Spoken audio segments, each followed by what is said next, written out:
आप सभी का स्वागत है EIS एजुकेशन में। और आज आप लोग को बताने वाले हैं कि सिद्धार्थ यूनिवर्सिटी की जितनी भी छात्र छात्राएं हैं, आप लोगों के मन में इस वक्त एक सवाल बना हुआ है कि आप लोगों के लिए एक नया एडमिट कार्ड जारी किया जाएगा और एक नया सेंट्रल लिस्ट भी जारी होगा। कई सारे स्टूडेंट की ओर से ये सवाल किया जा रहा था, तो हमने सोचा कि आप लोगों को एक सही जानकारी दे दें, क्योंकि एग्जाम बिल्कुल सिर पे है। बिल्कुल 14 जुलाई से आप लोग की जो परीक्षाएं हैं वो शुरू हो रही हैं और इस वक्त ऐसे कई सारे सवाल जो कि आप लोग के मन में बने हुए हैं, तो उसके सही जवाब आप लोग को मिलना बहुत ज़्यादा जरूरी है, ताकि आप पूरा फोकस अपने एग्जाम पे करें। और आप लोग को बेसब्री से इंतजार था अपने टाइम टेबल को लेकर, तो वो भी यूनिवर्सिटी की ओर से बिल्कुल आप लोग के जो टाइम टेबल थे वो जारी कर दिए गए। सभी के जो टाइम टेबल हैं वो जारी हो चुके हैं। तो अगर आपने अभी तक अपने टाइम टेबल को नहीं देखा है, तो आप लोग को डिस्क्रिप्शन में लिंक मिल जाएगी टेलीग्राम पे, वहाँ से ज्वाइन करके आप लोग अपने टाइम टेबल को देख लीजिएगा, या तो फिर आप ऑफिशियल वेबसाइट से भी जाके डाउनलोड कर सकते हैं। तो जहाँ से भी कंफर्टेबल हो, सबसे पहले तो अपने टाइम टेबल को डाउनलोड कर लीजिए। और टाइम टेबल से याद आया कि आपके यूनिवर्सिटी के कई सारे कोर्सेज के जो सब्जेक्ट के जो पेपर हैं उसके मॉडल पेपर टेलीग्राम पे शेयर किए गए हैं, तो आप लोग जाके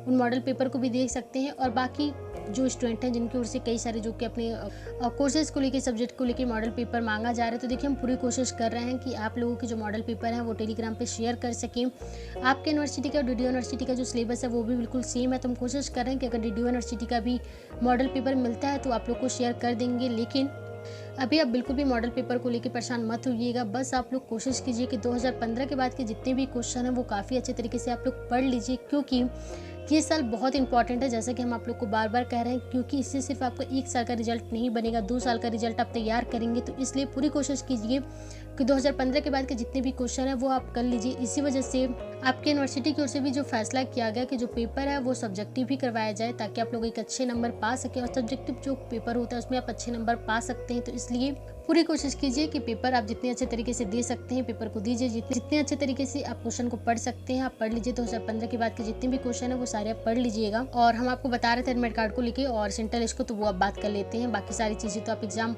अच्छे तरीके से अपने देंगे ही। तो एडमिट कार्ड की जो बात आपकी रहती है और सेंट्रल लिस्ट की, तो देखिए आप लोगों के लिए कोई भी नया एडमिट कार्ड जारी नहीं किया जा रहा है।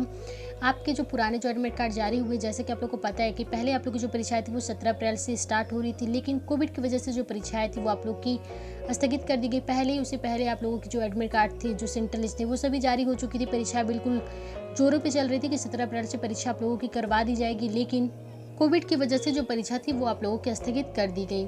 तो अब जो आप लोग की जो परीक्षाएं करवाई जा रही हैं 14 जुलाई से, तो बिल्कुल आप लोग की परीक्षाएं 14 जुलाई से करवाई जाएंगी। नया एडमिट कार्ड और सेंट्रल लिस्ट जारी नहीं होगा, क्योंकि अगर सेंट्रल लिस्ट बदलता है तो फिर से आप लोगों के नए जो एडमिट कार्ड हैं वो जारी किए जाएंगे। तो इसलिए नया एडमिट कार्ड जारी नहीं हो रहा है। तो जब नया एडमिट कार्ड जारी नहीं होगा तो जाहिर सी बात है कि सेंट्रल लिस्ट भी आप लोग का नहीं बदलेगा।